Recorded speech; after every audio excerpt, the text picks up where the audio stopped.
어, 첫 번째 한계 초과 파괴 확률을 재현주기를 사용해서 구하는 방법을 배웠습니다. 재현주기, n개의 피크 중에서 한 개의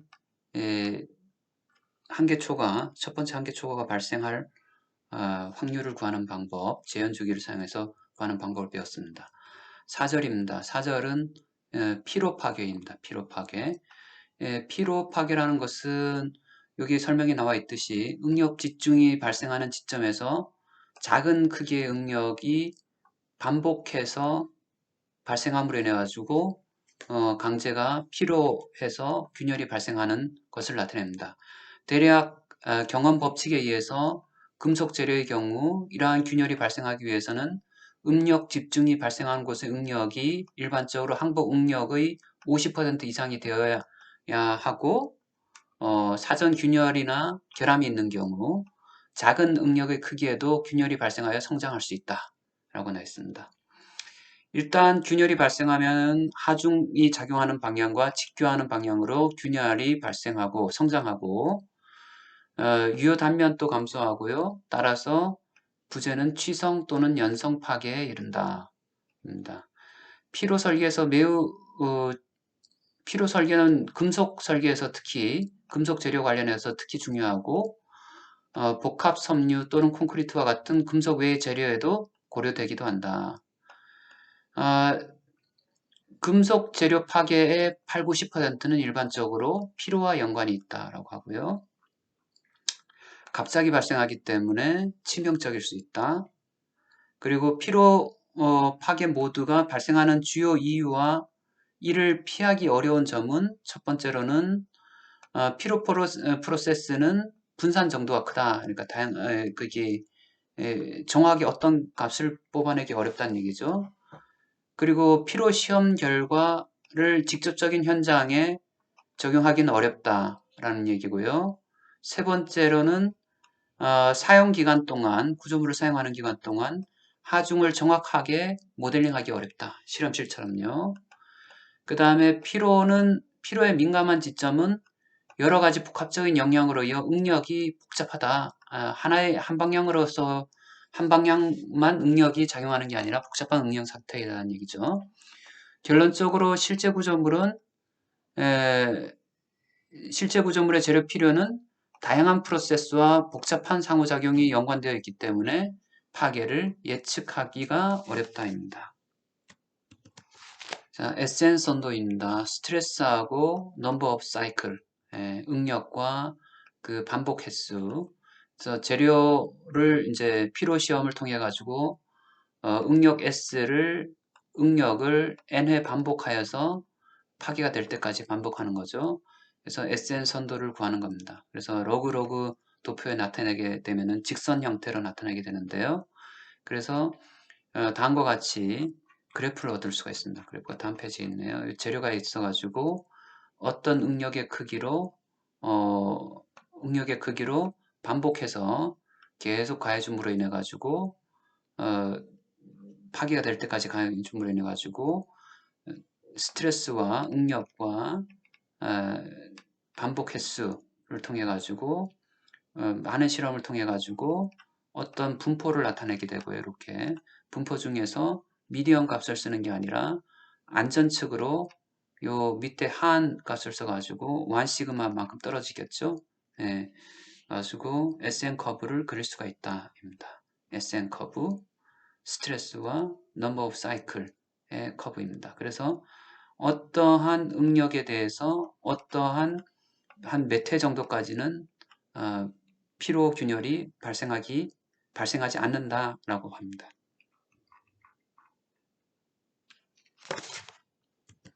피로 강도, 피로에 얼마큼 견딜 수 있는가의 모델은 응력 기반 모델이 있고요. SN 선도로 낳는 응력과 피로를 SN 선도.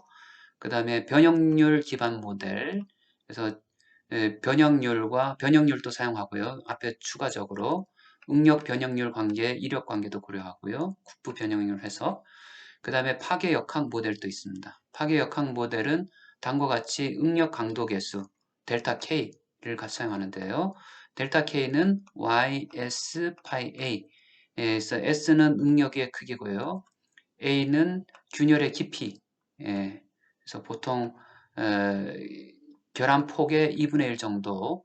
Y는 형상계수입니다. 형상계수. 이건 A의 함수로 되어 있는데 A뿐만 아니라 균열의 크기, 구조 형상, 뭐 이렇게 여러 가지로 나타낼 수 있습니다. 그리고 균열의 진전, 균열 성장률을 횟수에 따라서 균열 A가 변화되는 정도를 다음과 같이 나타내고요. 이 법칙을 파리의 법칙이라고 합니다. 파리 법칙.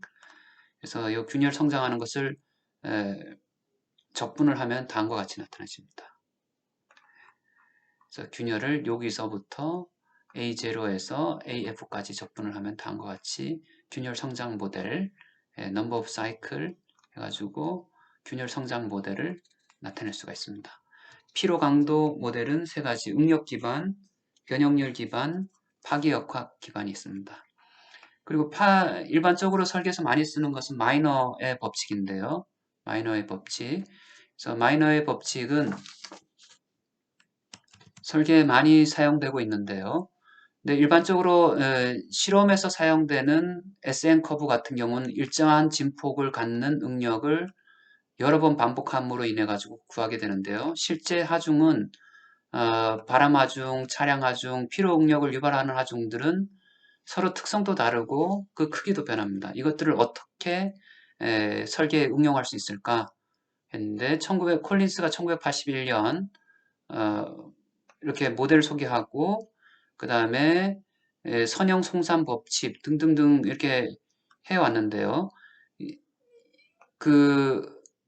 여전히 마이너의 법칙, 1945년도에 마이너의 법칙이 여전히 일반적으로 설계 기준에서 사용되고 있다. 그래서 마이너의 법칙은 피로는 선형으로 축적이 된다라는 얘기입니다. 밑에 나중에 이제 연습 문제를 풀어보면 알게 될 것 같은데요. 지금 여기에 보면은 D라는 값, ni 여기 있습니다. 부분 손상이라는 게 있어요. 그러니까 어떠한 손상, 현재 어떠한 스트레스, 응력으로 가해줬을 때 이 친구가 최대한 견딜 수 있는 것이 ni고요.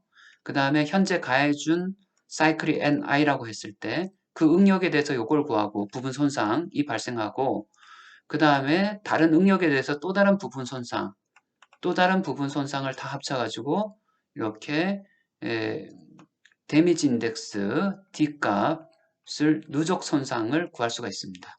이렇게. 그래서 누적 손상이 100%를 초과하게 되면은 이 재료는 파괴가 된다라고 합니다. 그래서 여기서 부분 손상을 구하고요.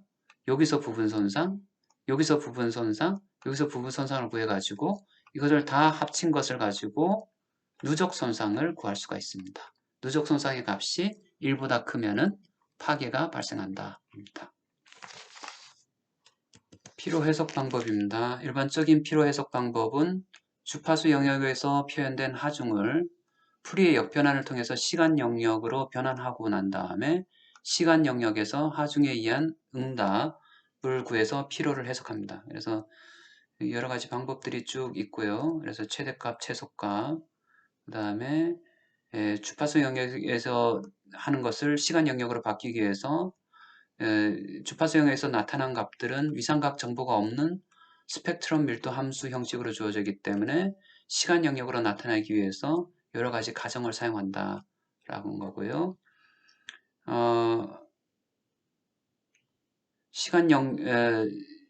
하중의 에너지가 포함되어 있는 스펙트럼 밀도 함수를 사용한다. 그리고 그것을 시간 영역으로 환산한다. 뭐 등등이 나와 있습니다. 여러 가지 피로 해석 방법에 대해서 설명이 있습니다. 예제로 넘어가겠습니다. 4.4의 3절에 대한 예제입니다. 설계파고입니다. 설계파고, 해양파고, 이렇게 설계파고가 오죠. 해양 구조물 설계에 사용되는 설계폭풍, 언더라인이 안 없어졌네. 해양 구조물 설계에 사용되는 설계폭풍은 지속 시간이 3시간이고요. 여기서 여기까지가 3시간이고 이 파가 10개의 파, 하나의 파, 2개의 파, 그래서 1000개의 파를 갖는다라고 합니다. 그리고 가정을 일반적으로 쓰는 가정 중에 하나인데 해양 폭풍의 파고는 레일리 분포를 갖고요. 파고란 것은 요 산에서 요 골까지의 요게 파고는 레일리 분포를 갖고 요것의 RMS 값, 평균을 0이라고 했을 때 RMS 값은 시그마 값하고 같죠. 그래서 시그마 값이 표준 편차 값이 2.5고요. 2.5m고 그 유입하고는 레일리 분포인 경우에 뒤에 가서 이제 파랑 8장에 가서 하겠지만 유입하고는 RMS 값의 4배입니다. 그래서 유의할 만한 파라고 해서 유의파에 대한 정의도 있습니다. 그래서 설계 파고를 극치 분포, 파고의 최대값들의 분포를 분포의 95%로 정의할 때 설계 파고를 구하라 입니다.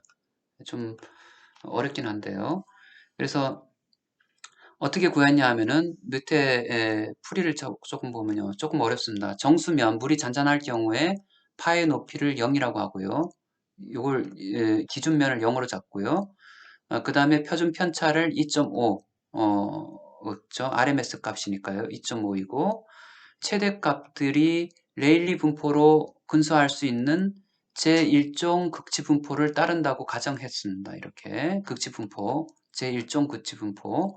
그럴 경우에 앞에서 제1종 극치 분포 레일리 분포일 경우에 레일리 그러니까 협대역에서의 레일리 분포일 경우에 극치 분포에 대한 평균값과 표준 편차, 극치 분포의 평균값과 표준 편차를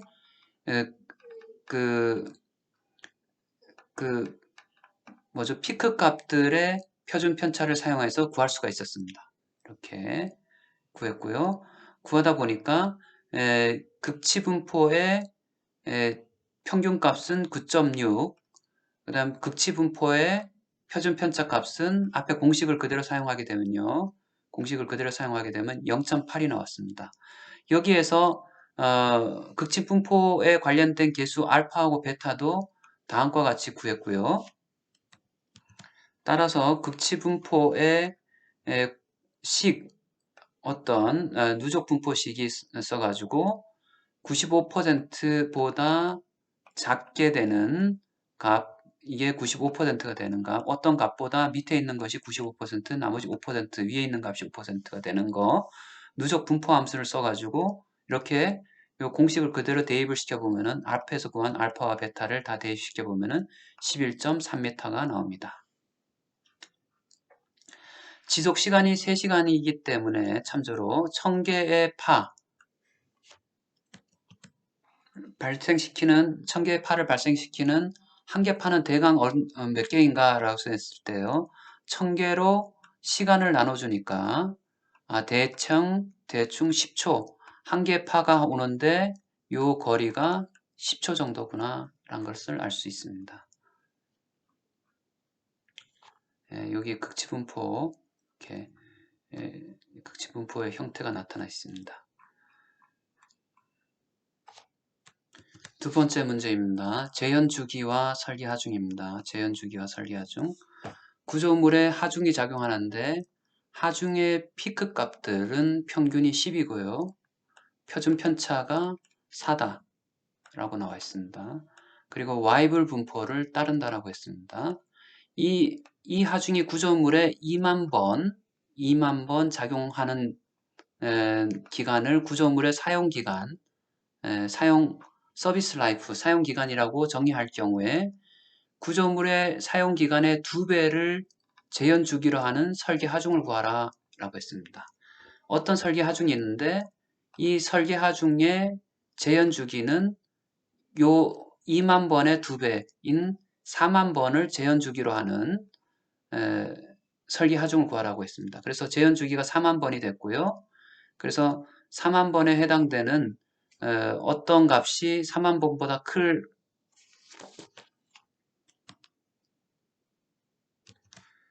그래서 그 발생할 확률, 어떤 설계 값보다 피크 값이 더 크게 발생할 확률, 앞에 그림 한번 보여드렸죠?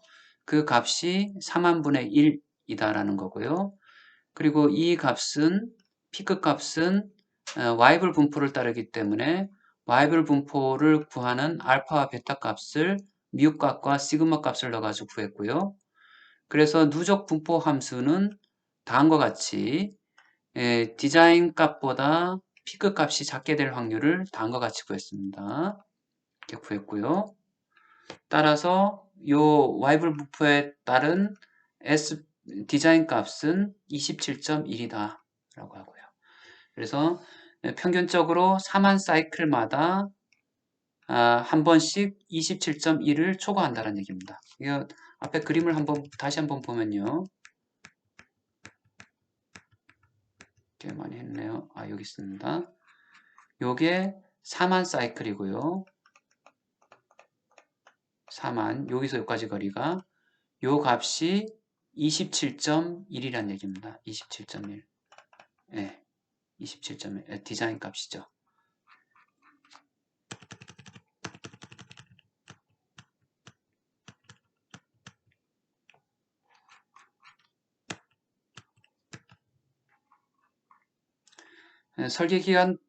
사용 기간 동안 설계값을 초과할 확률은 이렇게 계속 디자인보다 낮고 해서 모든 것을 하고 n승으로 나타내 주게 되면은 37% 정도 된다는 얘기입니다. 37% 설계 기간 동안. 그렇게 재현 주기는 4만 회고요. 설계 기간은 2만 번. 2만 번의 요것이 발생할 확률은 36.8%이다. 입니다. 이 문제는 누적 필요인데요. 마이너의 법칙, 그 다음에 선형 축적된다는 것을 나타냅니다. 토목구조기술사의 2010년도에 나왔던 문제인데요. 5년에 걸쳐서 다음과 같은 15메가파스칼, 21메가파스칼이라는 하중을 이렇게 요걸 두 번 이렇게 반복해서 받고 있습니다. 피로 손상 피로 손상도를 구하라. D값을 구하라는 얘기입니다.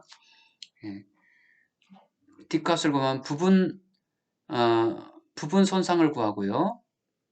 그래서 각각 부분 손상을 구하기 위해서 요 그래프에서 N값을 뽑아내야 되고, 그 다음에 15년 동안 받는 사이클 수는 둘 다 같겠죠. 그래서 서로 나눠주게 되면은 부분 손상을 구할 수 있고, 부분 손상을 더해주게 되면은 누적 손상이 나옵니다. 누적 손상이 요 큰 하중 때문에, 작은 하중은 크게 문제가 없는데, 큰 하중 때문에 같은 횟수를 받지만은 큰 하중 때문에 1보다 크게 됐네요. 그래서 파괴가 발생합니다. 자, 여기까지 하겠습니다. 감사합니다.